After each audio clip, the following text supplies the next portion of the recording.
Welcome everybody to the Sports Culture, all things sports. It's Jay Banfo, and we got to talk about the Los Angeles Lakers. But before we get into that, like, comment, share, subscribe, and thanks for your support. So after the Lakers got destroyed on Christmas Day by the Houston Rockets, 119-96, Coach J.J. Redick had this to say about the practice that will take place on Saturday. It's a matter of making the choice. And too often we have guys that don't want to make that choice. And it's pretty consistent who those guys are. And so Saturday's practice, I told the guys, it's going to be uncomfortable. The meeting is going to be uncomfortable. I'm not doing another 53 games like this. Well, that practice and meeting took place yesterday. So exactly what happened? Coach J.J. Redick, in fact, did call out players, which included LeBron James. Now, in my previous video on the Lakers, I felt like it was important for Redick to put a name on the players he felt like wasn't giving 100% effort. And LeBron James was at the top of that list. Like I said, I don't care that you're 41 years old.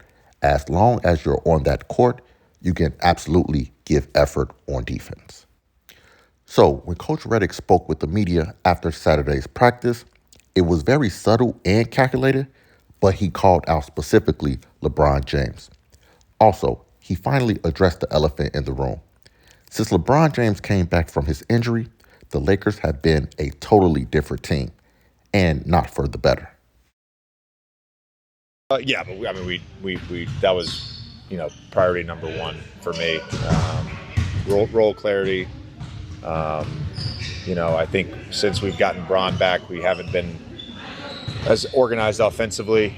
Too many random possessions, so that's on me. So it's those three things: defensive clarity, role clarity, and offensive organization. Now, did y'all hear that? He said, since we've got it Braun back, we haven't been as organized offensively. Too many random possessions.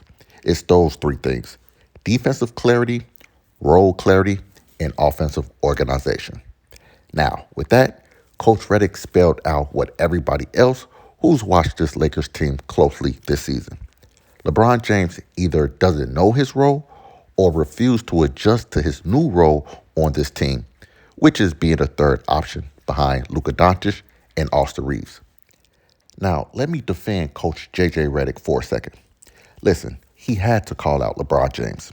It was so obvious in that Rockets game that LeBron gave zero effort. Redick would have not only lost the locker room, but credibility as a head coach if he didn't call out LeBron. At this point, even Lakers players are calling out LeBron. Listen to what DeAndre Ayton had to say about LeBron James. If you're seeing something going to LeBron James and saying, LeBron, I think you did this incorrectly.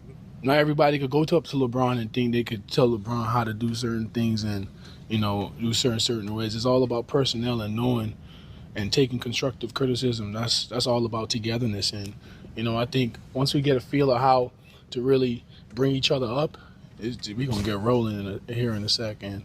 I just feel like we, as a team, collectively talking and communicating, it's getting there, to be honest. It's just that we always have different groups out there every day. So. Now, I will say this. I am glad players and coaches have finally called out LeBron. However, LeBron isn't going to take this in a positive manner. Throughout his entire career, LeBron has never taken accountability for what happens on that court. It's either he doesn't have enough help or the coaches don't know what they're doing. In his eyes, it's just never his fault. So, yes, thank you, Coach Redick. But unfortunately, this year, it's a wrap. LeBron is going to be even worse on the court now that he's been called out. The crazy thing is they actually need him to step up because Austin Reeves is currently injured and won't be back for at least 4 weeks. But I know how LeBron moves. He's going to be passive-aggressive on and off the court. And just be prepared to see some bad basketball from the Los Angeles Lakers.